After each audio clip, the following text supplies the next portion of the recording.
Welcome, everyone, to Redefining the Landscape of Suicide Prevention and Support, our Lived Experience Collective Convening webinar. We're very excited to be here with you. My name is Jen Mattoni, and I am with United Survivors. I lost my mom to suicide in 2007, and that's why I am involved in this kind of work. I find that community has been such an important part of my healing and my journey. And so this convening is an amazing place to build community and also to evoke change. So, just a little bit about United Survivors. We help people turn pain into purpose. And we're all about evoking change in cultural and systems change in the suicide prevention space, in terms of how people with lived experience are treated and at really elevating voices of lived experience. That's always been a key part of our mission. And we date back to 2016. We have a few different programs, including a workplace suicide prevention program. We work a lot in the construction space with our Construction Working Minds Summit that we also hold annually. We have a storytelling program where we help people get ready to share their lived experience stories, or maybe to refine their story and try to, make it as effective as possible. Or even developing different versions of your stories, because there's many aspects to all of our stories. So we have courses and retreats that we do with helping people with storytelling. Then we also have a book series focused on men's mental health, because we know that the majority of people who die by suicide are men. So we have our Guts, Grit, and the Grind 4-volume book series, and that is men sharing their stories of hope and recovery. And I just want to go over a couple housekeeping things really quickly before I turn it over to Chris. So this is being recorded, as you probably are aware, and we'll have the video afterwards on our YouTube page. And we want, we're in webinar mode, so participants were not able to hear from you directly, but we really do want to hear from you through the chat. So we hope that you will, have some questions for the panelists, some feedback, comments, etc., and or questions for us as well, in regards to the event. Before we move it over to Chris, we're gonna show a video here of an event that we had last year, which is similar to the collective convening that we're having this year. This was the Living Beyond Suicide Summit, which we had in Denver. And we've got a 4-minute video clip here just to show you some of the highlights of what that was like and give you a little idea of what this next convening may be like.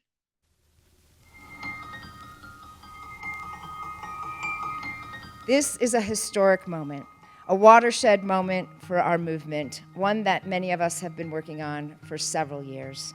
I sense that we're at a turning point. Change is starting to happen. We're looking forward to this summit kind of sparking conversation, sparking change that's going to go on for a long time and really amplify in terms of its magnitude. Advocacy, change, action is where it is. And I actually really, truly, deeply believe that the workplace is where we're going to make so much change if we can all just buy in. Another hope for the future that I have is that there will be more ways, more individualized ways in which someone can communicate about their suicidal feelings. For somebody that's going through it, for somebody that's it can be somebody's last day. All it takes is for you to check in and ask, are you okay? You can save somebody's life with a simple question. Being here, being able to lend my voice, not just as a person who has mental health, one who went through it as an adolescent, to be able to see so many other people who are doing the work. It's really important and vital for us to help promote a sense of community in the work that we're all doing. We know that community fosters those kind of conversations and dialogues that really move this work forward. Having this conversation and having so many people from around the country, around the world, get together to talk about what needs to happen, what needs to be different. What does our lived experience, combined with our professional and other experiences, tell us about how we can make a difference for the tragedy of suicide?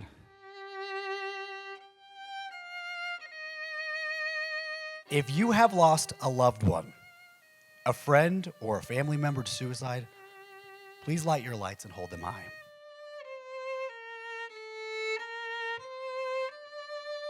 When we get enough people together, these stories are what shift culture. And that's what we're looking for in suicide prevention.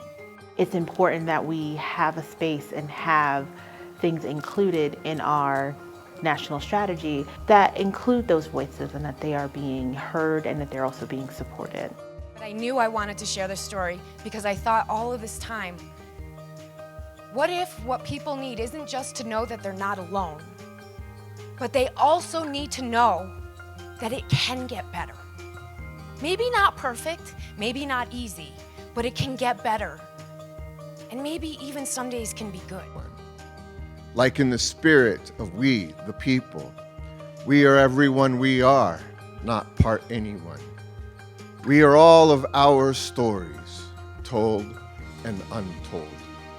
We're all of our mistakes, and we are every single one of our victories, no matter how small.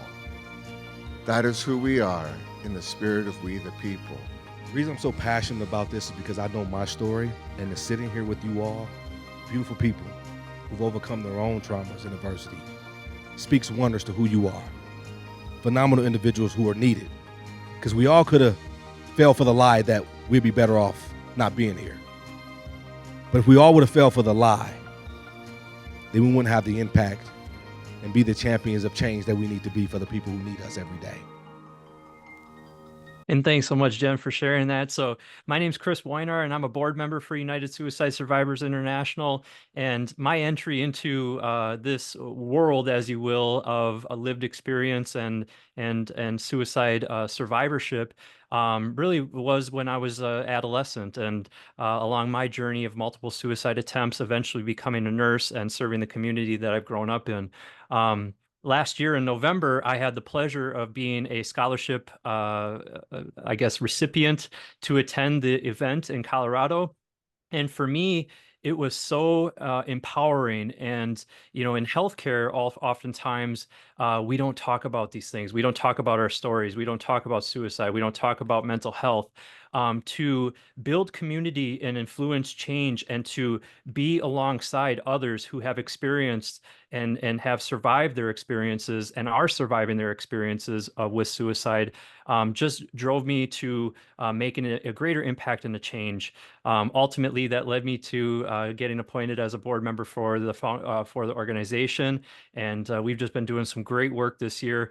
Coming up in November, and the reason why we're here is because we have such an exciting event coming up in November. So I also want to say too that we are missing Dr. Sally Spencer Thomas, our board chair tonight. She's taking care of a family member, but we're all thinking of her and wish the best. So United Suicide Survivors is the lived experience partner of the International Association of Suicide Prevention Pan American Conference that will be happening on November 19th in Minneapolis, Minnesota. In partnership with the IASP, this event is going to be quite an amazing event.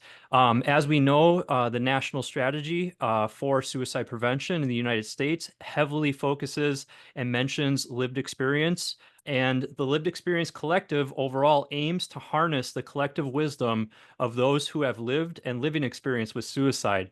So set within the broader context of that conference, this experience offers a platform to share stories, strategies, and solutions that transcend the traditional approaches to suicide prevention and grief support. So the benefits that you will have to attending this is going to be empowerment through engagement. So you're going to be able to engage with a diverse community that is turning personal pain into a collective purpose. Education and collaboration. We're going to gain insights into cutting-edge approaches in suicide prevention that emphasize lived experience as a cornerstone of effective strategies. And using all this to influence change? How can we contribute to shaping the future of suicide prevention and mental health advocacy at both the grassroots and global levels? We have two amazing guests with us tonight, both Julissa and Yolanda, who will be keynote speakers. In addition to keynote speaking, we'll also have some breakout sessions. We're going to be offering some storytelling courses for three different, whether or not you're new, experienced, or you need like a little bit of a refresh in your storytelling. And also, too, we're going to have an actual suicide survivor who survived with disability, and talking specifically about that.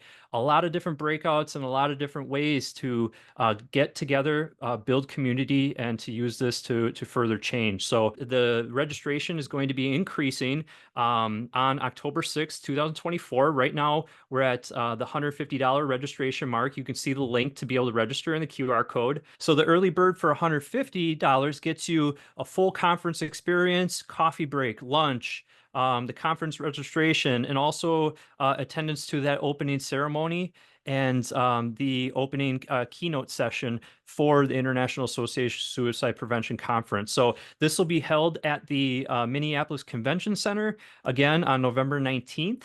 And really look forward to seeing you all there. Without further delay, we're going to get right into our panelists. So Yolanda here is a leader in construction mental health.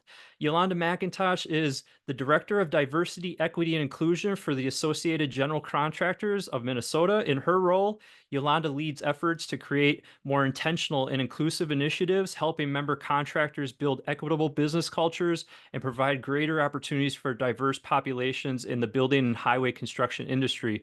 So beyond her DE&I work, Yolanda is a prominent leader in the construction mental health movement, heading up the Vital Cog and Construction Suicide Prevention Training and Awareness Program for the region. So with lived experience in suicide ideation and attempts, Yolanda has become a national champion in suicide prevention within the construction industry. So before we get into the questions I have for you, Yolanda, I wanted to introduce Julissa Soto, who stands at the forefront of the movement for Latino health equity, a beacon of empowerment and change dedicated to using her platform to create positive visibility. So through her advisory, Julissa Soto Latino Health Equity Consulting extends her influence from Colorado to a nationwide and global scale. Soto has trained over 5,000 health providers and prevented to 10,000 healthcare professionals across 117 countries on the power of cultural validation. So as a TEDx speaker, vaccine global ambassador, bilingual trans creator, Spanish English, LinkedIn top voice in public health, public radio host, and lifestyle coach, Ms. Soto leverages her diverse roles to advocate for health equity and inclusion. Julissa Soto has been a force of change, leading the charge for Latino immigrant equality, inclusion, and health equity, not just in Colorado, but across the entire world. From her roots in teen parent programs to her pivotal role on the Colorado Vaccine Equity Task Force and her advocacy for health equity at the American Diabetes Association, Soto has relentlessly pioneered programs aimed at empowering marginalized communities. So as the founder and CEO of Julissa Soto Latino Health Equity Consulting, her influence spans Colorado, reaching nationwide and extending internationally and globally. So through her consultancy, she provides invaluable guidance and education to organizations and agencies, paving the way for health equity initiatives that resonate on a global scale. Yolanda, please tell us a little bit about your journey that brings you to the mental health and suicide prevention space. Wow, Chris, thank you. And to the United Suicide Survivors International, thank you for this opportunity. Mental health and suicide prevention was assigned to me by my CEO as part of my new role as the DEI director. At the time, my CEO had no idea that I had lived experience. What he did learn very quickly, though, was that all refused to accept that responsibility. I did not want to take on the role of mental health and suicide prevention gatekeeper or anything tied to it, and here's why. Several years ago, I had a mental health episode in a public place in the presence of people I was very familiar with. And instead of them calling for help, they gathered around me and they laughed. They thought it was funny. One individual went as far as going to get a spray bottle of water and she sprayed it at me. As I kept calling out, just make the voices stop, make the voices stop.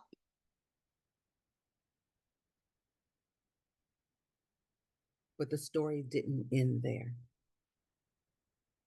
Nevertheless, when the mental health and suicide prevention responsibility was assigned to me, I struggled until about 2 years ago when I realized that being a gatekeeper wasn't just for others, it was also in preparation for some challenges ahead that I would have to face alone. But for the full story, you'll have to join us at the convening.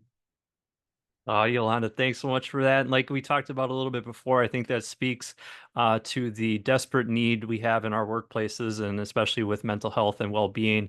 Why did you want to participate in this convening in particular? I did not want to volunteer. Let's be clear. I did not volunteer actually,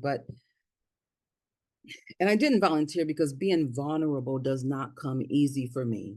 When you're a trailblazer in a predominant industry, or when you're a leader of any magnitude, it's hard to show where those vulnerable spaces are and those places in you. However, I was recommended and I accepted this opportunity as a God assignment. I want people to live. I want people to know that they are not alone on this journey. I want people to know that those of us with lived experience don't want to die. We just want the voices in our heads to stop. Wow, that's very powerful. Tell us a little bit about what you'll be speaking about at the convening, including your main message and what you hope the audience will take away from it. I'll touch on three. I think there's 4 or 5 of them listed. I'll just quickly touch on 3, the power of self-care. And then under the power of self-care, I will address some of the strategies that I found effective, but that are not routinely discussed in the mental health space. Respect the journey. From time to time, suicide ideation may show its ugly head. I will provide tips on how to manage the unexpected when it does. And then finally, the benediction. What I would say to the audience that's joining us now and that will review this recording in the future, I want you to know that people like me, we need people like you. So please do not underestimate the difference you can make in the lives of others. And that's my takeaway. All right, that seems going to be some very powerful stuff, and can't wait to see it in person on November 19th in Minneapolis. And thank you so much for that. So we're going to move right on into Julissa. Today, you guys are going to learn about my story and the power of cultural validation. Buenas noches, good evening. My name is Julissa Soto, and I am an attempt survivor, and I'm also in the Suicide Prevention Commission in the state of Colorado. I will share my lived experience after the hospital. Understand what I needed, my wisdom, how cultural validation would it have helped me if providers did understood what exactly is cultural validation. My story and what happened when I woke up. When I was at the hospital, I woke up handcuffed to a bed. When I was handcuffed in that bed, I feel lost, I feel lonely, and I feel confused. I did not understand why I was handcuffed to that bed. November 19th, I will speak about what is cultural validation, why you must connect with the community, identify community leaders. You will learn about people too. You will learn about the difference between translation to transcreation and what follow-up means for immigrants and refugees. Why does language matters?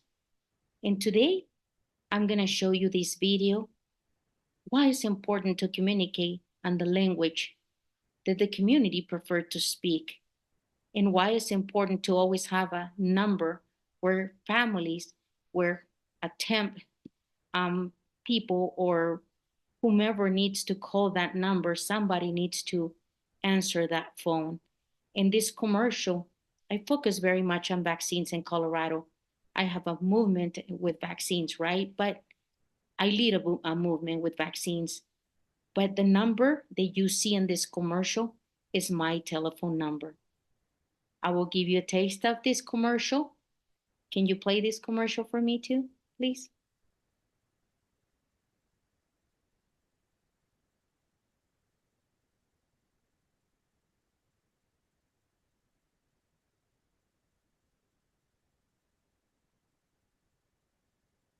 So that's my telephone number right there, and that's me. We can stop this commercial right here because on November 19th, they're gonna see it all.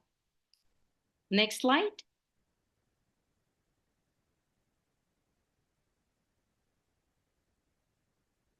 Okay, I just give you a taste of what you will learn.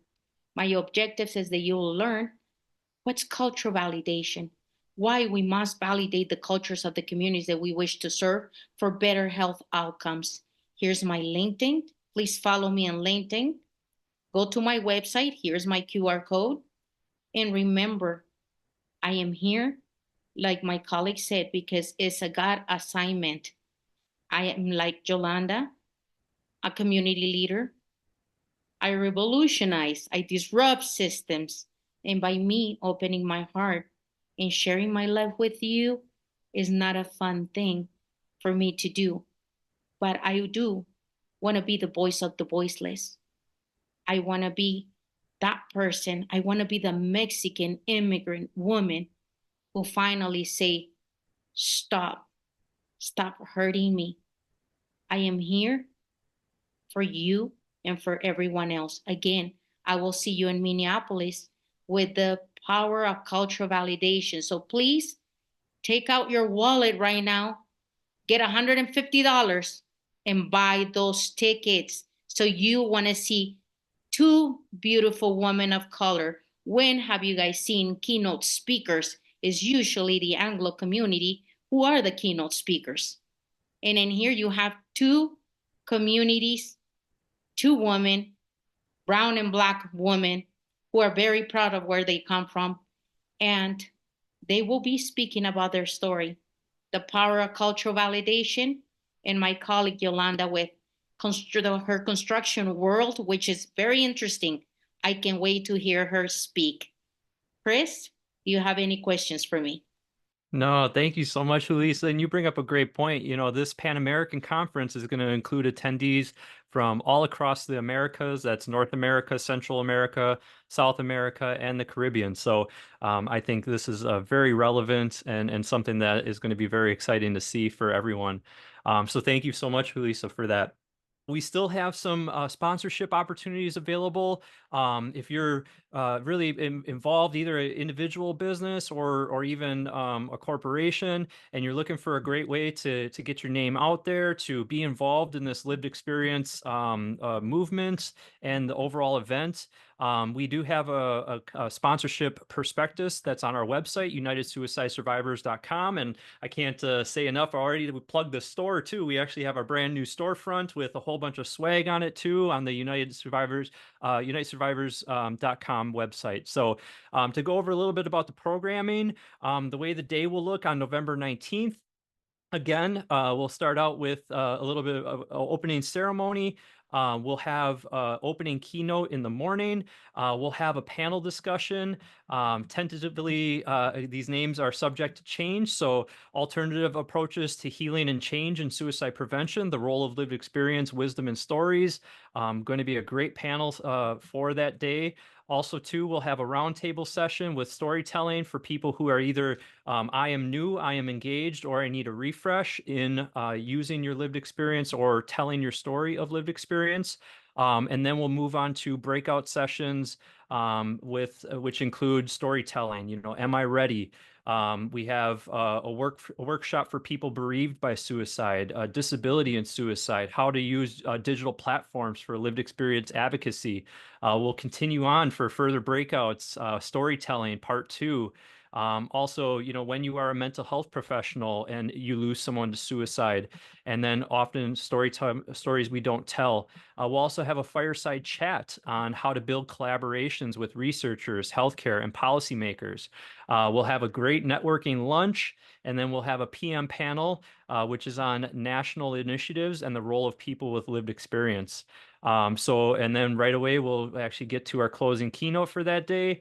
And closing ceremony and evaluation. So it's going to be a wonderful day. Your $150 is going to get you a ton of experience and a ton of ways to collaborate and connect with many people across so many different countries right here in Minneapolis, Minnesota. I added it up, and it's about 8.5 hours of programming on November 19th that you would get for this $150, plus also lunch. So in addition to hearing from hearing much more from our incredible speakers tonight, Yolanda and Julissa, there are also 2 other speakers who will be part of the opening keynote session. That is for the Pan American Conference. They're going to have their opening ceremony, their opening keynote session with 2 speakers, and then also a welcome reception. So it's a lot of time to have programming, but then also networking time, and then a few breaks sprinkled in as well, because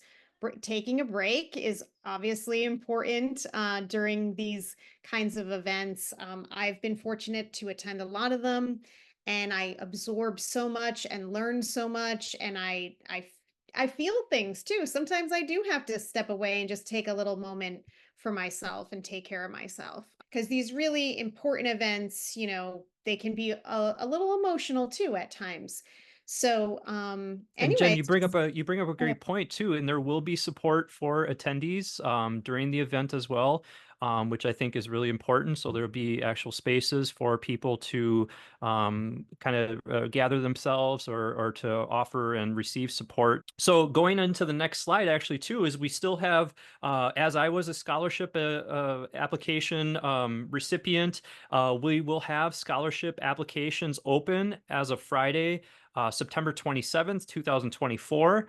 So on Friday, September 27th, which is this week, Friday, you can apply for a scholarship on unitesurvivors.org. And then the registration QR code and the details are all listed there. So step by step, you go to the www.bit.ly/LECCREG and check the box to consent to your data being collected. Fill in your contact details on the form.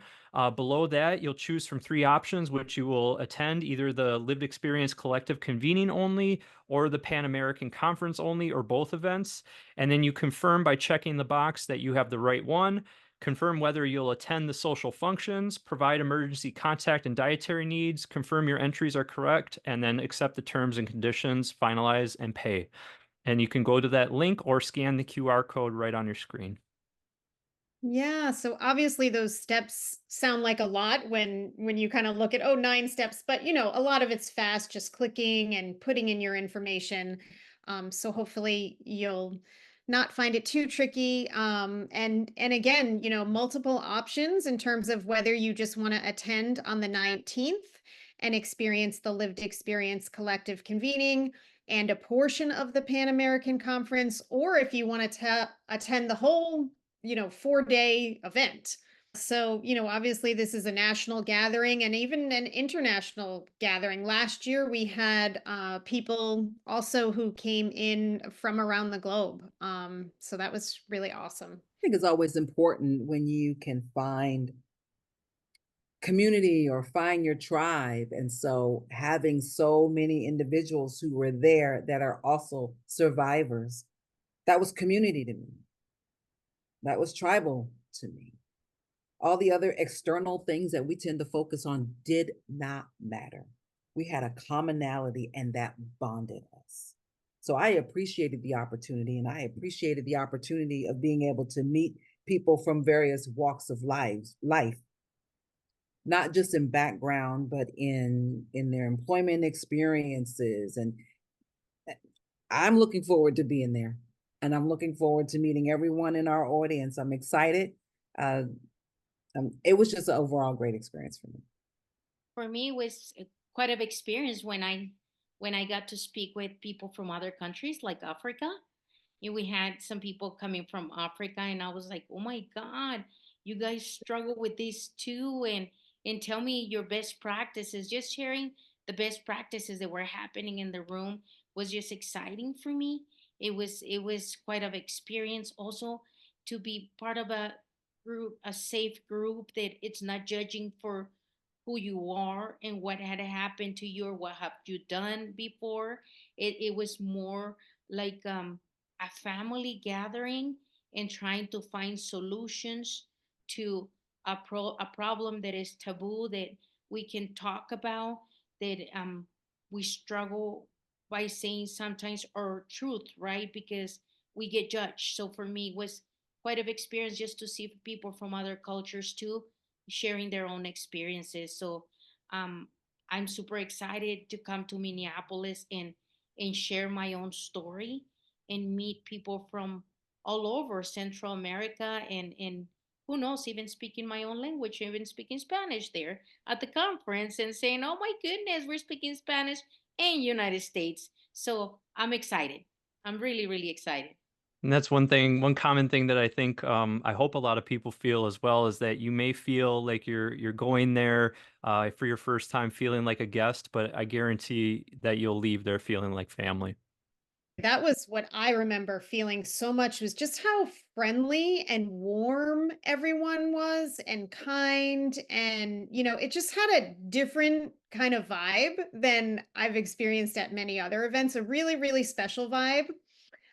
So I also want to invite Erin Ivy into the conversation. Erin is our board treasurer, and she is also on the organizing committee for the Lived Experience Collective Convening. I am so excited to have you all here and really excited to bring the next iteration of what lived experience in the suicide prevention space looks like at the Lived Experience Collective convening in November.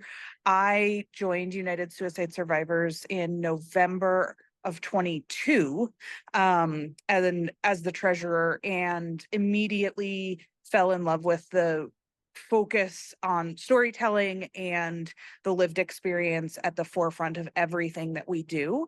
And so we had the Living Beyond Suicide Summit in November of 2023 and have just met so many amazing people that I am so glad to call my friends and my colleagues now, which I think when we talk about, for me at least, what is so important to my own mental well-being and doing this work is having that sense of community and that sense of support from people who are doing the work alongside me in so many different ways. And so we are excited to be in this partnership with IASP and hopefully getting to bring different perspectives from all of the Americas.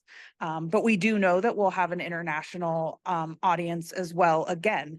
And so I think I probably has already been highlighted, but I think we have so much to learn from other cultures and other countries about how they're doing this work and what's worked and what hasn't, and why we continue in the United States to struggle with the rates of suicide that we see in an industrialized world. It's just I'm so excited to learn these things. And I would also say that this is an incredible opportunity to also get the taste of IASP. So if you come to the Lived Experience Collective convening, you also get to go to some of the opening ceremonies and whatnot for IASP.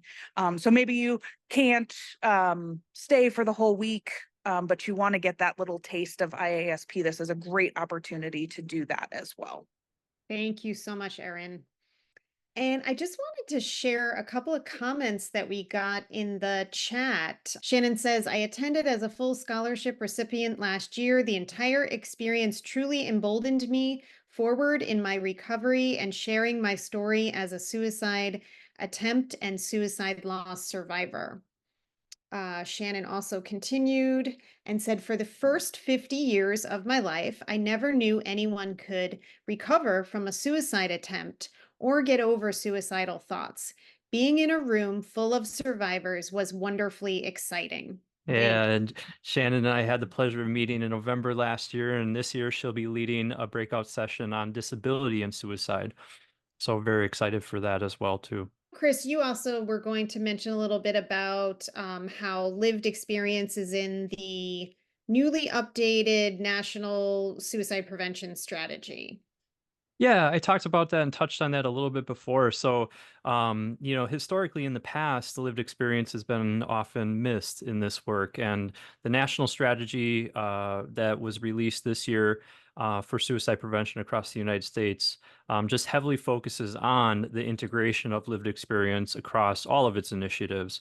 And that's really when we talk about talking to experts on suicide prevention, really, I think we have millions of experts across the world, across the nation, that we can be tapping into, and who, when they share their lived experience and have that platform to do so and turn that pain into purpose, that actually provides them with meaning in why they went through what they went through, and could also further prevent further suicides, just by offering that. There's a question in the chat, Jen, maybe you saw, but I'm going to ask it because I'm not sure I have the best answer to this, but I know that Chris is doing work in the space. But the question is, how has sharing and coming out with our lived experiences impacted our practices or our clinical work, the professional work that we do? Yeah, that's actually a great question. I will say that I think some of the literature out there, especially on mental health providers, shows that three quarters, about 70%, 75, 80% of mental health professionals have lived experience with mental health or suicide. So what that means is that we all have it. We all have a reason what brought us into this specialty, these focuses. I think I've met one person before who said, "Oh yeah, I went to college initially for something else, and then I was bored with that, so I just wanted to get into psychiatry." And it's like, okay, well, no, that doesn't seem right. But most people have a connection to this work, and so with that being said, I think for me, especially in the healthcare industry, is I've been able to show that a person with lived experience who has turned their experiences into purpose and meaning, and has further actually impacted the lives of so many people, that I can still practice as a nurse, as a father, as a husband, that I'm safe and I can still impact lives. I'm a soon to be mental health provider myself, and that I've been on a journey and I'm still on a journey with, I guess, sharing my story and, how to integrate that into the services and the care that I provide for my clients and people who I'll interact with. So I think there's two different types of experiences. You can either ignore it and shove it under the rug, which I don't think is the healthiest thing, or you can find platforms and ways to try to use it to impact others. So that's the way it's impacted me. I hope everybody has that kind of experience. I know not everybody does, but that's my experience. Yolanda, Julissa, do either of you want to share how sharing your story has changed or impacted, for good or bad, your professional lives? It's part of my professional life, and I was reluctant to actually take it on as a responsibility. I had been very private about the struggle, and I had been private about all of the suicide ideation that I would still deal with and still continue to deal with from time to time. But because I work in the construction industry and they are known to have a high rate of suicide, I accepted it as a God assignment. I was reluctant to do it, but it was a God assignment. And I knew that it was a God assignment when I started realizing the impact of my story. And I realized my story wasn't just for me. It was for the person sitting next to me. It was for the person sitting across from me. It may be even for someone online, but it wasn't for me to hold on to my story. And so in that space that I didn't anticipate and didn't care for, the industry invested in me. I wasn't drawn to that portion of work in the industry. That portion of work found me. Yeah, before we move on to Julissa, though, too, I just wanted to say that, me being able to share the things that I've shared, I don't think could happen if it weren't for the work and the storytelling of those who have been doing it for some time, who have met a lot of that resistance and a lot of those negative things. Specifically, Stacey Friedenthal and a few other prominent people who are, providers and people who have shared their stories for such a long time. And Dr. Ursula Whiteside. And Dr. Ursula Whiteside too. Yes, one of our board members. For me, it has impacted me for good. For a long time, I was very afraid of sharing my story because, like I said, people who know me, who know my background, they know I'm a very strong woman, and a lot of the times, attempting is part of witness in a lot of the cultures. So for me, it has given me a purpose of being the voice of the voiceless. So I have been looked at as more as a hero, and I never thought that people were gonna look at me as a hero for speaking up. And for many, many years, I just didn't want to discuss this. So and I'm an independent health equity consultant, so um I I'm independent, so it wouldn't affect in my workforce, right? Many of you guys work for somebody else and might be judged. It might come with the stigma. So I am not here to tell all of you guys to speak up, but many of us can speak for you. So many of us are, here to be your voice, and culturally, it is what has hurt me the most, not professionally. Culturally, especially in the Latino culture, immigrant women don't talk about mental health problems, right? So, yes, in my culture, it has hurt me a whole lot because people view me a little bit different from my culture. But then I cross the border and work with other cultures. They see me as hero. So I am gonna follow my faith, and I'm gonna follow what I think I should do and speak up so I can keep saving lives and I can create changes for my community. So with me has been good and bad, not in the professional world, great, but it's more cultural. That's awesome. Julissa, Yolanda, Chris, thank you so much for sharing that. I know that everybody who does this work has some connection, but some of us have not found the way to share that story yet. And I want to also acknowledge that one of our breakout sessions at the convening will talk about this topic as well. So how does our lived experience, what role does it play in our clinical practice, in our professional work, and as loss survivors? Not just with attempt, but also how does that loss component come into the work that we all do? So just one more piece that we will be having this conversation and bringing those voices together to continue what we just started talking about tonight. I could comment just a little bit about how sharing my story impacted my career. After losing my mom, I attended some support groups for a while. And once I felt more sort of healed and recovered, I used my skills at the time, which was being a journalist. I was a TV producer. And I ended up teaching some fellow journalists about responsible reporting on suicide. And I did that as a volunteer. And then I decided, I really like this work. And as time went on, I got more and more involved in suicide prevention. Again, trying to turn pain into purpose. And so I eventually ended up transitioning out of the TV world and more full-time into providing mental health support and some marketing and communications around suicide prevention nonprofits and stuff like that. And more recently, I've actually been able to marry those two passions of um, producing videos about people sharing their stories. So anyway, it's been a pretty positive journey for me. I definitely had fear in the beginning. I remember sharing with some of my new colleagues at my job that I had lost my mom, and that was why I had moved back east to be closer to family and to take this job. And, it was hard. It was hard to share. I was worried about the judgment.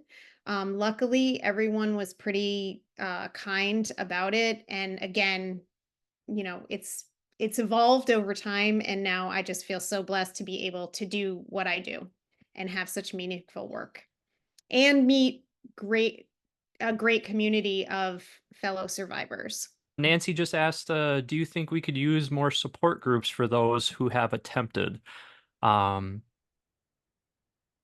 oh, she can't find many. So then my answer is, if you can't find what you need, then yes, we need more.